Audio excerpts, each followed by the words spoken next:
ಯಾರದ್ದೋ ಮಕ್ಕಳಿಗೋಸ್ಕರ ಕಳ್ಳತನ ಮಾಡಿ ಸಹಾಯ ಮಾಡಿದ್ಯಲ್ಲಪ್ಪ ಗುರು, ನೀನು ಕರುಣಾಮಯಿ. ಕರ್ಣನಂತೆ ನೀದಾನಿಯಾದೆ. ಮನೆಗಳವು ಪ್ರಕರಣದಲ್ಲಿ ತನಿಖೆಯನ್ನ ನಡೆಸಿದ ಮೂವರು ಆರೋಪಿಗಳನ್ನ ಪೊಲೀಸರು ಈಗಾಗಲೇ ಬಂಧಿಸಿದ್ದಾರೆ. ಕಳ್ಳ ಕಳ್ಳ ಕಳ್ಳ ಕಳ್ಳ ಕಳ್ಳರು ನಾವೆಲ್ಲರೂ. ಕದ್ದ ದುಡ್ಡಿನಿಂದ 100ಕ್ಕೂ ಹೆಚ್ಚು ಮಕ್ಕಳ ಭವಿಷ್ಯ ರೂಪಿಸ್ತಾನಂತೆ. ತನಿಖೆ ವೇಳೆ ಕಳ್ಳನ ಮಾತು ಕೇಳಿ ಪೊಲೀಸರೇ ಶಾಕ್. ಕೆಲ ದಿನಗಳ ಹಿಂದೆ ಅರೆಸ್ಟ್ ಆಗಿದ್ದ ಈ ಕಳ್ಳರ ಗ್ಯಾಂಗ್. ಕಳ್ಳನ ಪರೋಪಕಾರಿ ಗುಣದ ಬಗ್ಗೆ ಕೇಳಿದ್ರೆ ದಂಗಾಗ್ತೀರಾ?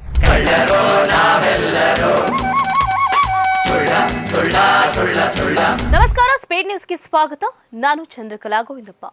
ಕದ್ದ ದುಡ್ಡಿನಿಂದ 100ಕ್ಕೂ ಹೆಚ್ಚು ಮಕ್ಕಳ ಭವಿಷ್ಯ ರೂಪಿಸ್ತಾನಂತೆ. ತನಿಖೆ ವೇಳೆ ಕಳ್ಳನ ಮಾತು ಕೇಳಿ ಪೊಲೀಸರೇ ಶಾಕ್. ಕೆಲ ದಿನಗಳ ಹಿಂದೆ ಅರೆಸ್ಟ್ ಆಗಿದ್ದ ಈ ಕಳ್ಳರ ಗ್ಯಾಂಗ್. ಕಳ್ಳನ ಪರೋಪಕಾರಿ ಗುಣದ ಬಗ್ಗೆ ಕೇಳಿದ್ರೆ ದಂಗಾಗ್ತೀರಾ? ಎಸ್, ಸಂಬಂಧಿಕರು ಪರಿಚಯಸ್ಥರೇ ಸಹಾಯ ಮಾಡೋದಕ್ಕೆ ಹಿಂಜರಿಯೋ ಕಾಲ ಇದು. ಯಾರದ್ದೋ ಮಕ್ಕಳಿಗೋಸ್ಕರ ಕಳ್ಳತನ ಮಾಡಿ ಸಹಾಯ ಮಾಡಿದ್ಯಲ್ಲಪ್ಪ ಗುರು, ನೀನು ಕರುಣಾಮಯಿ. ಅವನು ಏನೇ ಕಳ್ಳತನ ಮಾಡಿರ್ಲಿ, ಅವನ ಉದ್ದೇಶ ಮತ್ತು ಕೆಲಸ ಬಹಳಷ್ಟು ಒಳ್ಳೆಯದು. ಈಗಿನ ಕಾಲದಲ್ಲಿ ವಿದ್ಯಾಭ್ಯಾಸಕ್ಕೆ ಜನ ಎಷ್ಟು ದುಡಿದ್ರೂ ಸಾಕಾಗ್ತಾ ಇಲ್ಲ. ಬಡವರ ಮಕ್ಕಳು ಖಾಸಗಿ ಶಾಲೆಗಳಲ್ಲಿ ಓದೋದಕ್ಕೆ ಆಗ್ತಾ ಇಲ್ಲ. ಇವರು ಮಾಡಿದ್ದು ತಪ್ಪೇನಿಲ್ಲ ಅನ್ನೋ ಕಾಮೆಂಟ್ಸ್ಗಳು ಗಮನವನ್ನ ಸೆಳೀತಾ ಇದೆ. ಎಸ್, ಯಾಕೆ ನಾವು ಇದ್ರ ಬಗ್ಗೆ ಹೇಳ್ತಾ ಇದ್ದೀವಿ ಅಂತಂದ್ರೆ, ನೀವು ರಾಬಿನ್ ಹುಡ್ ಇತಿಹಾಸವನ್ನ ಕೇಳಿರ್ತೀರಾ ಅಥವಾ ಪುಸ್ತಕಗಳನ್ನ ಓದಿರ್ತೀರಾ. ಆತ ಕಳ್ಳತನ, ದರೋಡೆ ಮಾಡಿ ಒಂದೊಳ್ಳೆ ಕೆಲಸಗಳಿಗೆ ಆ ಹಣವನ್ನ ಯೂಸ್ ಮಾಡ್ಕೊಳ್ತಿದ್ದ. ಅದೇ ರೀತಿ ಸಿಲಿಕಾನ್ ಸಿಟಿಯಲ್ಲಿ ಒಬ್ಬ ಅಪ್ಡೇಟೆಡ್ ರಾಬಿನ್ ಹುಡ್ ಇದ್ದಾನೆ. ಕಳ್ಳತನ ಮಾಡಿ ಜೈಲಿಗೆ ಹೋಗ್ಬಂದು ಮತ್ತೆ ಕಳ್ಳತನ ಮಾಡ್ತಾನೆ ಇದ್ದ. ಆದ್ರೆ ಪದೇ ಪದೇ ಕಳ್ಳತನ ಮಾಡ್ತಿದ್ದ ಆ ಕಳ್ಳನನ್ನ ಪೊಲೀಸರು ಪರ್ಸನಲ್ ಆಗಿ ವಿಚಾರಣೆ ಮಾಡಿದ್ದಾರೆ. ಆ ಕಳ್ಳ ಹೇಳಿದ ಒಂದು ಹೇಳಿಕೆ ಒಂದು ಕ್ಷಣ ಪೊಲೀಸ್ ಅಧಿಕಾರಿಗಳೇ ದಂಗ್ ಆಗುವಂತೆ ಆಗಿದೆ. ರಾಬಿನ್ ಹುಡ್ ಶ್ರೀಮಂತರಿಂದ ಕದಿಯೋದಕ್ಕೆ ಮತ್ತು ಬಡವರಿಗೆ ದಾನ ಮಾಡೋದಕ್ಕೆ ಹೆಸರುವಾಸಿಯಾದಂಥ ಅಪರಾಧಿ ಅನ್ನೋದು ಎಷ್ಟೋ ಜನಕ್ಕೆ ಗೊತ್ತಿಲ್ಲ. ಆದ್ರೆ ಇಲ್ಲೊಬ್ಬ ರಾಬಿನ್ ಹುಡ್ ಮಾಡಿರೋ ಕೆಲಸ ನೋಡಿದ್ರೆ ನೀವು ಅವರನ್ನ ಹೀರೋ ಅಂತೀರೋ ಅಥವಾ ಕಳ್ಳ ಅಂತೀರೋ ಅದು ನಿಮಗೆ ಬಿಟ್ಟಿತ್ತು. ಅವರನ್ನ ಕಳ್ಳ ಅನ್ಬೇಕೋ ಅಥವಾ ಕರುಣಾಮಯಿ ಅನ್ಬೇಕೋ ಗೊತ್ತಾಗ್ತಾ ಇಲ್ಲ. ಒಳ್ಳೆಯ ಕೆಲಸ ಮಾಡಿದ್ದಾರೆ ಬಿಡಿ, ಕಳ್ಳ ಅಂತ ಅನ್ಬೇಡಿ ಅಂತ ಕೆಲವರು ಸಾಮಾಜಿಕ ಮಾಧ್ಯಮಗಳಲ್ಲಿ, ಜಾಲತಾಣಗಳಲ್ಲಿ ಕಾಮೆಂಟ್ಗಳನ್ನ ಹಾಕ್ತಾ ಇದ್ದಾರೆ.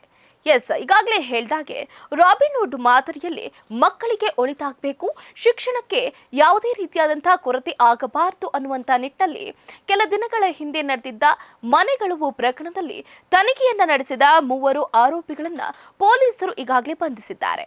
ಆರೋಪಿಗಳಿಂದ 22 ಲಕ್ಷ ರೂಪಾಯಿ ಮೌಲ್ಯದ ಚಿನ್ನ, ಬೆಳ್ಳಿ ವಸ್ತುಗಳು ಹಾಗೆ ಒಂದು ಆಟೋ ಕೂಡ ಜಪ್ತಿ ಮಾಡಲಾಗಿದೆ ಅಂತ ಪೊಲೀಸರೇ ಮಾಹಿತಿಯನ್ನ ತಿಳಿಸಿದ್ದಾರೆ. ಹೌದು, ಇದರಲ್ಲಿ ಆರೋಪಿ ಶಿವು ಹಿನ್ನೆಲೆ ಕೆದಕಿದಾಗ ಕದ್ದ ಆಭರಣಗಳನ್ನ ಮಾರಾಟ ಮಾಡಿ ಬಡ ವಿದ್ಯಾರ್ಥಿಗಳ ಪಾಲಿಗೆ ಆಪತ್ ಬಾಂಧವನಾಗಿದ್ದ ವಿಚಾರ ಬೆಳಕಿಗೆ ಬಂದಿದೆ. ಹೌದು, ಈ ಘಟನೆ ನಡೆದಿರುವುದು ಮತ್ತಿನ್ನೆಲ್ಲೂ ಅಲ್ಲ, ಬ್ಯಾಡ್ರಹಳ್ಳಿ ಪೊಲೀಸರು ಮನೆಗಳ್ಳತನ ಮಾಡ್ತಿದ್ದ ಮೂವರನ್ನ ಬಂಧಿಸಿದ್ದಾರೆ. ಅವರಲ್ಲಿ ಶಿವು ಎಂಬಾತ ಕದ್ದ ಆಭರಣಗಳನ್ನ ಮಾರಿ ವಿದ್ಯಾರ್ಥಿಗಳ ಶುಲ್ಕವನ್ನ ಭರಿಸುತ್ತಿದ್ದ. ಆರೋಪಿಗಳಾಗಿದ್ದವರು 22 ಲಕ್ಷ ರೂಪಾಯಿ ಮೌಲ್ಯದ ವಸ್ತುಗಳನ್ನ ದೋಚಿದ್ರು. ಅವುಗಳನ್ನ ತಮಿಳುನಾಡಿನಲ್ಲಿ ಮಾರಾಟ ಮಾಡಿದ್ರು. ಈ ಹಿಂದೆ ಜೈಲಿಗೆ ಹೋಗಿ ಬಂದಿದ್ರು ಕೂಡ ಮತ್ತೆ ಕಳ್ಳತನವನ್ನ ಮುಂದುವರಿಸಿದ್ರು ಅಂತ ಪೊಲೀಸರು ಮಾಹಿತಿಯನ್ನ ನೀಡಿದ್ದಾರೆ. ತಮಿಳುನಾಡಿನ ತಿರುವಣ್ಣಾಮಲೈ ಮೂಲದ ಶಿವು ಈ ಹಿಂದೆ ನಗರದಲ್ಲಿ ಆಟೋವನ್ನ ಓಡಿಸಿಕೊಂಡಿದ್ದ. ವೈಯಕ್ತಿಕ ಕಾರಣಗಳಿಂದ ಆತ್ಮಹತ್ಯೆ ಮಾಡ್ಕೊಳ್ಳೋದಕ್ಕೂ ಕೂಡ ಯೋಚಿಸ್ತಾ ಇರುವಾಗಲೇ ತಾನು ವಾಸ ಇದ್ದ ಪ್ರದೇಶದ ಕೊಳಗೇರಿಯ ಬಡ ಮಕ್ಕಳು ವಿದ್ಯಾಭ್ಯಾಸಕ್ಕಾಗಿ ಹಣ ಹೊಂದಿಸುವುದಕ್ಕೆ ಹೆಣಗಾಡ್ತಾ ಇರುವುದನ್ನ ನೋಡಿ ಮನಸ್ಸು ಬದಲಾಯಿಸಿಕೊಂಡಿದ್ದ. ಪೊಲೀಸರ ಮಾಹಿತಿ ಪ್ರಕಾರ ತಮಿಳುನಾಡಿನಲ್ಲಿ 22 ಲಕ್ಷಕ್ಕೆ ಶಿವು ಚಿನ್ನ ಮಾರಾಟವನ್ನ ಮಾಡಿರ್ತಾರೆ. ಆ ಹಣದಲ್ಲಿ ವಿವೇಕ್ಗೆ 4 ಲಕ್ಷ, ಅನಿಲ್ಗೆ 4 ಲಕ್ಷ ರೂಪಾಯಿ ಮೌಲ್ಯದ ಆಟೋ ಕೂಡ ಕೊಡಿಸಿದ್ದ. ಉಳಿದ 14 ಲಕ್ಷ ರೂಪಾಯಿ ಹಣದಲ್ಲಿ ಏರಿಯಾದ 20 ಮಕ್ಕಳಿಗೆ ಶಾಲಾ ಹಾಗೂ ಕಾಲೇಜ್ ಫೀಸ್ ಅನ್ನ ಕಟ್ಟಿದ್ದಾನೆ. ಇದಾದ ನಂತರ ಮನೆಗಳ್ಳರನ್ನ ಬೆನ್ನತ್ತಿದ ಬ್ಯಾಡ್ರಹಳ್ಳಿ ಪೊಲೀಸರು ಮೂವರನ್ನ ಹೇಗೂ ಬಂಧಿಸಿದ್ರು. ಶಿವು, ಅನಿಲ್ ಹಾಗೆ ವಿವೇಕ್ನನ್ನ ಬಂಧಿಸಿದ ಪೊಲೀಸರು 24 ಲಕ್ಷ ಮೌಲ್ಯದ 260 ಗ್ರಾಂ ಚಿನ್ನದ ಗಟ್ಟಿಯನ್ನ ಸೀಸ್ ಮಾಡಿದ್ದಾರೆ. ಬೇಗೂರು ನಿವಾಸಿ ಶಿವು ಅಟ್ಟ ಶಿವರಪ್ಪನ್ ಬಂಧಿತ ಆರೋಪಿಯಾಗಿದ್ದಾನೆ. ಈ ಕಳ್ಳತನದ ಮಾಸ್ಟರ್ ಮೈಂಡ್ ಆಗಿದ್ದ ಶಿವುಗೆ ಹೆಂಡತಿ, ಮಕ್ಕಳು ಅನ್ನೋರಿರ್ಲಿಲ್ಲ.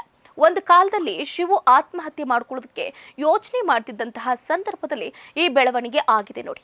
ಅದರಲ್ಲೂ ಮುಖ್ಯವಾಗಿ ಸ್ನೇಹಿತರ ಮಕ್ಕಳೇ ಸ್ಕೂಲ್ ಫೀಸನ್ನ ಕಟ್ಟುವುದಕ್ಕೆ ಹೆಣಗಾಡ್ತಾ ಇದ್ರು. ಅದನ್ನ ನೋಡಿದ ಶಿವು ಬ್ಯಾಡ್ರಳ್ಳಿ ಸೇರಿದಂತೆ ಹಲವೆಡೆ ಮನೆಗಳಿಗೆ ಕನ್ನ ಹಾಕಿದ್ದು ಕದ್ದ ಚಿನ್ನಾಭರಣವನ್ನ ಸ್ನೇಹಿತರಾದ ಅನಿಲ್, ಜಗ್ಗಾ ಮತ್ತು ವಿವೇಕನ ಸಹಾಯದಿಂದ ಮಾರಾಟ ಮಾಡಿದ್ದಾನೆ. ಬಂದ ಹಣದಿಂದ ಸ್ಕೂಲ್ ಫೀಸನ್ನ ಕಟ್ತಿದ್ದ ಎನ್ನಲಾಗಿದೆ. ಕೆಲ ವರ್ಷಗಳ ಹಿಂದೆ ಬೀಗ ಹಾಕಿದ ಮನೆಗಳಿಗೆ ಕನ್ನ ಹಾಕಿ ಆಭರಣ ದೋಚುವುದನ್ನ ರೂಪಿಸಿಕೊಂಡಿದ್ದ. ಕದ್ದ ಆಭರಣಗಳನ್ನ ಮಾರಾಟ ಮಾಡಿ ಬಂದ ಹಣವನ್ನ ಕಷ್ಟದಲ್ಲಿ ಇರುವ ವಿದ್ಯಾರ್ಥಿಗಳ ಶುಲ್ಕ ಸೇರಿದಂತೆ ಇತರೆ ಖರ್ಚನ್ನ ಭರಿಸುವುದಕ್ಕೆ ನೆರವಾಗ್ತಿದ್ದ. ಜೊತೆಗೆ ಸ್ನೇಹಿತರಿಗೂ ಸಹಾಯ ಮಾಡ್ತಿದ್ದ ಅಂತ ಆರೋಪಿ ಶಿವು ವಿಚಾರಣಾ ಸಂದರ್ಭದಲ್ಲಿ ತಿಳಿಸಿದ್ದಾನೆ ಅಂತ ಪೊಲೀಸ್ ಮೂಲಗಳು ಹೇಳಿವೆ. ಈ ಹಿಂದೆ 3 ಆರೋಪಿಗಳನ್ನ ಈ ಹಿಂದೆ ಯಾವುದೋ ಪ್ರಕರಣದಲ್ಲಿ ಬೇಗೂರು ಠಾಣಾ ಪೊಲೀಸರು ಬಂಧಿಸಿ ಜೈಲಿಗೆ ಕಳಿಸಿದ್ರು. ಆರೋಪಿಗಳ ವಿರುದ್ಧ ಚಾಳಿ ಬಿದ್ದ ಅಪರಾಧಿ ಅಂದ್ರೆ MOB ಪಟ್ಟಿ ಕೂಡ ತೆರೆಯಲಾಗಿತ್ತು. ಜಾಮೀನು ಪಡೆದು ಜೈಲಿಂದ ಹೊರಬಂದ ಬಳಿಕವೂ ಕಳ್ಳತನ ಕೃತ್ಯ ಮುಂದುವರೆಸಿದ್ರು. ಇನ್ನು ವಿಚಾರಣೆ ಟೈಮ್ನಲ್ಲೂ ನನ್ನ ಜೈಲಿಗೆ ಕಳಿಸಿದ್ರೆ ಕಳಿಸಿ, ಪರವಾಗಿಲ್ಲ, ನಾನು ಕಳ್ಳತನ ಮಾಡುವುದು ಮಾತ್ರ ಬಿಡೋದಿಲ್ಲ ಅಂತ ಆರೋಪಿ ಶಿವು ಹೇಳ್ಕೊಂಡಿದ್ದಾನೆ. ಜೈಲಿಂದ ಹೊರಬಂದ ಮೇಲೆ ಮತ್ತೆ ಕಳ್ಳತನ ಮಾಡಿ 100ಕ್ಕೂ ಹೆಚ್ಚಿನ ಮಕ್ಕಳ ಸ್ಕೂಲ್ ಫೀಸನ್ನ ಕಟ್ಟಿ ಸಾಯ್ತೀನಿ ಅಂತ ಆರೋಪಿ ನೇರವಾಗಿ ಹೇಳಿದ್ದಕ್ಕೆ ಪೊಲೀಸರೇ ಅಚ್ಚರಿಪಟ್ಟಿದ್ದಾರೆ. ಆರೋಪಿ ಶಿವು ತಾನು ವಿದ್ಯಾರ್ಥಿಗಳಿಗೆ ಸಹಾಯ ಮಾಡಿದ್ದಾಗಿ ಹೇಳ್ಕೊಳ್ತಾನೆ. ಆದರೆ ಕಾನೂನು ಬಾಹಿರ ಚಟುವಟಿಕೆ ಮಾಡಿ ಸಹಾಯ ಮಾಡುವುದು ತಪ್ಪು ಅಂತ ಹಿರಿಯ ಪೊಲೀಸ್ ಅಧಿಕಾರಿಯೊಬ್ಬರು ಅಭಿಪ್ರಾಯವನ್ನ ವ್ಯಕ್ತಪಡಿಸಿದ್ದಾರೆ. ಇದಾಗಿತ್ತು ಇವರಿಗಿನ ಸ್ಪೀಡ್ ನ್ಯೂಸ್. ನೋಡ್ತಾ ಇರಿ ಸುದ್ದಿ ನಿಮ್ಮದು, ವೇಗ ನಮ್ಮದು. ಹೆಚ್ಚಿನ ಸುದ್ದಿಗಳಿಗಾಗಿ ನಮ್ಮ ಚಾನೆಲ್ನ ಸಬ್ಸ್ಕ್ರೈಬ್ ಮಾಡಿ.